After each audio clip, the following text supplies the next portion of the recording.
প্রথমে আমরা টাইপ করব www.nios.ac.in। তারপর এন্টার মারার পর চলে আসবে NIOS এর অফিসিয়াল ওয়েবসাইট। সার্চিংয়ের পাস্ট মানে কোন ডিস্ট্রিক্টে NIOS এর স্টাডি সেন্টারগুলি রয়েছে। যেমন আমরা এখান থেকে আসব নিচের দিকে, যেমন এখানে অ্যাডমিশনের একটা অপশান রয়েছে। অ্যাডমিশন, প্রথমেই অ্যাডমিশনে ক্লিক করব।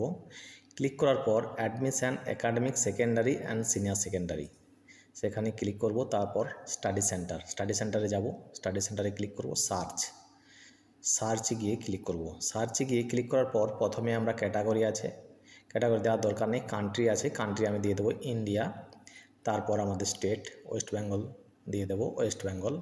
এরপর আমি আসবো ডিস্ট্রিক্টে, ওয়েস্ট বেঙ্গল ডিস্ট্রিক্ট দিয়ে দেবো বাঁকুড়া ডিস্ট্রিক্টে কোথায় কোথায় NIOS এর স্টাডি সেন্টার রয়েছে সেগুলো আমি দেখতে চাই। সাবমিট করার পর এই দেখো নিচ দিকে চলে এসছে। যেগুলো অ্যাক্টিভ থাকবে সেখানে অ্যাক্টিভ দেখাবে, যেগুলো ইনঅ্যাক্টিভ থাকবে সেগুলো ইনঅ্যাক্টিভ দেখাবে। দেখতে পাবে লাল কালিতে ইনঅ্যাক্টিভ এবং সবুজ কালিতে অ্যাক্টিভ অপশানটা থাকবে। বাঁকুড়া ডিস্ট্রিক্টে যেসব NIOS এর স্টাডি সেন্টারগুলো রয়েছে সেগুলো আমরা এখানে দেখতে পাচ্ছি। এখান থেকে আমরা সিলেক্ট করে আমাদের পছন্দ মতো স্টাডি সেন্টারে অ্যাডমিশান নেব।